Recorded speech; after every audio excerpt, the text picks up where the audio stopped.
Alkitab, salah satu manuskrip tertua umat manusia, penuh dengan referensi tentang orang Afrika yang dapat mengungkap asal-usul sebenarnya dari orang Afrika. Anehnya, Alkitab membahas asal-usul masyarakat Afrika, termasuk raja-raja mereka. Dalam video ini, Anda akan menemukan fakta menarik tentang nenek moyang orang kulit hitam dan Afrika menurut Alkitab. Jadi, tinggalkan suka, komentar, dan berlangganan saluran cerita Alkitabiah kami.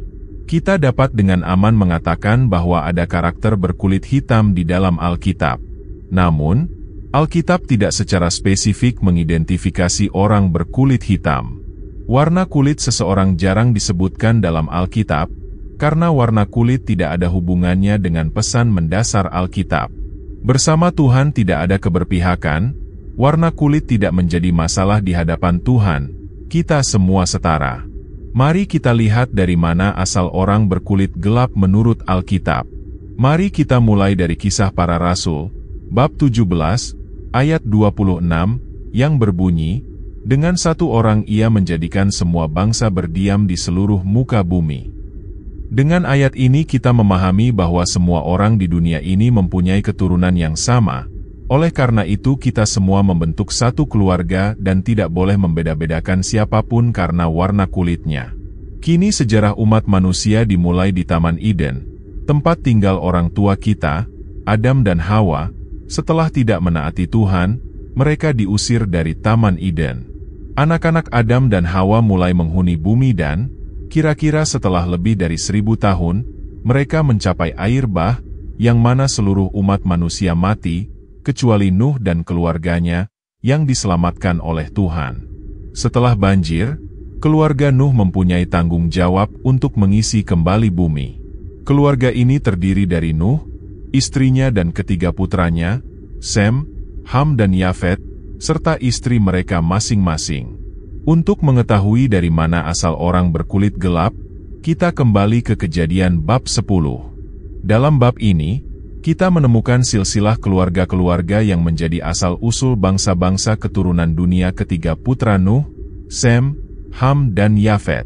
Kita akan fokus pada Ham dan, dalam Kejadian, bab 10, ayat 5 disebutkan bahwa Ham mempunyai 4 orang putra, Cus, Mizraim, Kanaan.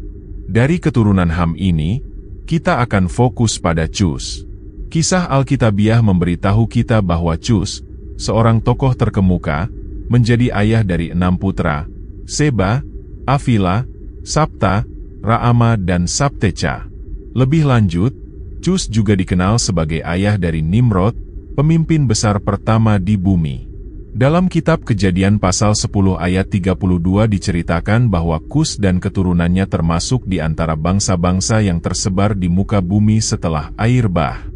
Para ahli Alkitab sepakat bahwa Kus adalah nenek moyang yang penting, mungkin bersama saudaranya Mizraim, di wilayah tempat sebagian bangsanya menetap.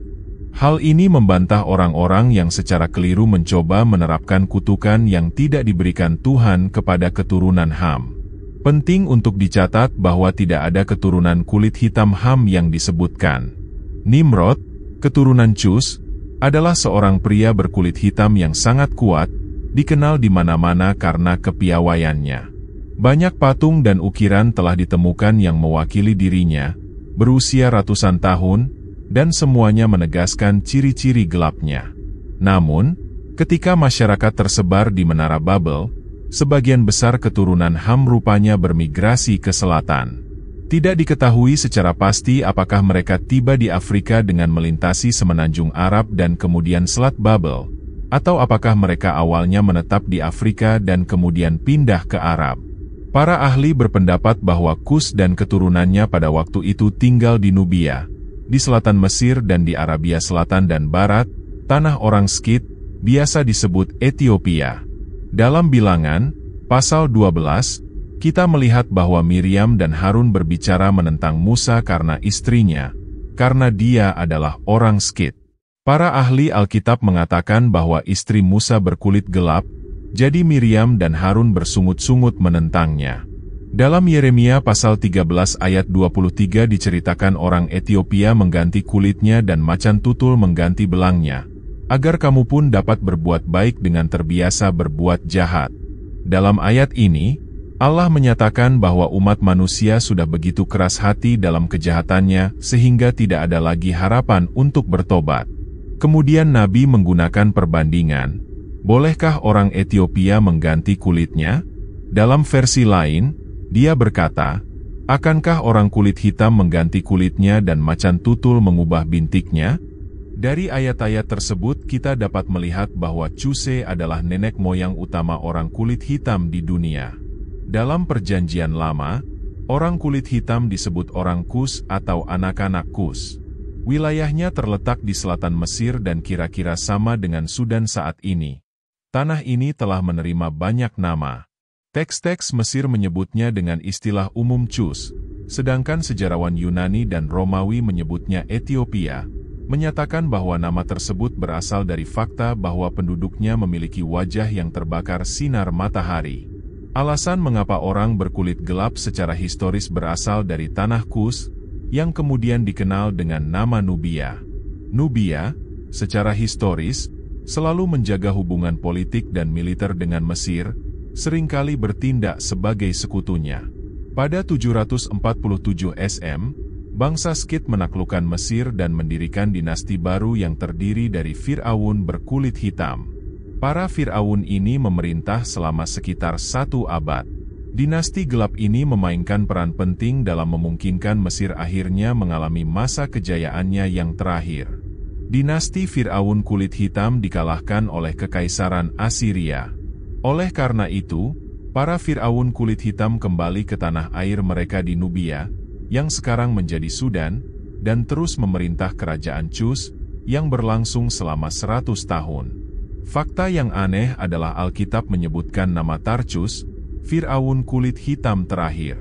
Fir'aun ini membantu Raja Hizkia ketika Sanherib, Raja Syria, menyerang Yerusalem, seperti yang terdapat dalam kitab Kedua Raja-Raja, pasal 19, ayat 9. Sekarang, dalam Yesaya pasal 18, kita melihat bahwa orang Ethiopia atau Ethiopia adalah pejuang yang gagah berani. Yesaya berkata bahwa mereka adalah bangsa yang bertubuh besar dan berkulit berkilau, bangsa yang menakutkan, dan selalu merupakan bangsa yang perkasa. Sejarawan Herodotus mengatakan bahwa orang Ethiopia adalah pria tertinggi dan tercantik. Di sisi lain, bangsa Israel menganggap mereka lebih dekat dengan Tuhan karena warisan budaya dan biologis mereka.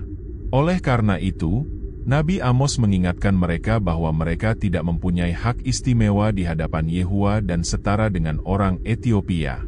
Mari kita baca pasal 9, ayat 7, yang berbunyi, "Kamu bukanlah anak-anak Israel, melainkan anak-anak Ethiopia, firman Tuhan." Saat ini, orang Skit adalah kelompok etnis dari cabang Afro-Asia, yang terletak di tanduk Afrika, yang meliputi Ethiopia, Eritrea, dan Somalia, dan bagian dari pantai Laut Merah Sudan. Mereka dicirikan dengan berbicara dalam bahasa Kushiti. Sebagai catatan tambahan, di dalam Alkitab terdapat referensi lain tentang Afrika selain tanah Cus, seperti Sheba, Libya, dan Mesir. Namun, tidak semua orang setuju bahwa istilah ini berlaku untuk orang kulit hitam, karena mereka dianggap sebagai wilayah Afrika dengan penduduk kulit putih. Namun perlu mendapat klarifikasi, karena akhir-akhir ini sedang ramai diperbincangkan mengenai ras orang Mesir kuno. Menurut sejarah Alkitabiah, orang Mesir memiliki akar yang sama dengan orang Kushi, karena mereka juga merupakan keturunan Ham. Meskipun para ahli telah lama berpendapat bahwa orang Mesir tidak diragukan lagi berkulit putih, para ahli lainnya berpendapat bahwa orang Mesir berkulit hitam. Seorang Egiptologis terkemuka menyatakan bahwa teks dan gambar yang ditinggalkan orang Mesir kepada kita tidak dapat disangkal berbicara tentang masyarakat multiras. Faktanya, Mesir adalah wilayah perbatasan antara Afrika dan Timur Tengah. Itulah sebabnya Mesir menjadi tempat terjadinya percampuran ras yang berlangsung selama berabad-abad. Melalui perjalanan menelusuri Alkitab ini, kita dapat menemukan fakta-fakta mengejutkan tentang sejarah asal-usul masyarakat Afrika. Pentingnya memahami konteks dan penafsiran kitab suci yang benar sangat penting untuk menghindari stereotip dan prasangka yang tidak berdasar. Alkitab mengungkapkan kepada kita keragaman dan kekayaan sejarah Afrika, menunjukkan bahwa masyarakat Afrika memainkan peran penting dalam pembentukan peradaban dan budaya global. Dengan berbagi pengetahuan ini, kami bercita-cita untuk meningkatkan rasa hormat, toleransi dan apresiasi terhadap warisan budaya masyarakat Afrika. Sebagai penutup video ini, saya ingin meninggalkan pesan, warna kulit tidak terlalu penting bagi Tuhan, karena Dia melihat hati. Injil adalah kabar baik universal untuk semua warna kulit putih, hitam, dan semua warna di antaranya. Semua orang diundang untuk datang kepada Kristus untuk keselamatan. Oleh karena itu, kita tidak boleh bersikap rasis. Kita tidak boleh fokus pada warna kulit seseorang, tapi pada jiwanya. Saya mohon kepada Tuhan untuk memberkati kalian semua yang menonton video ini sampai akhir. Beri komentar di bawah apa pendapat Anda tentang kisah menarik tentang asal-usul orang Afrika ini. Terima kasih banyak telah menonton videonya. Saya ingin tahu lebih banyak tentang Anda. Jadi, tinggalkan di kolom komentar di kota mana kalian menonton video ini. Dan jangan lupa untuk menyukai video ini dan berlangganan saluran ini. Sampai jumpa di video berikutnya.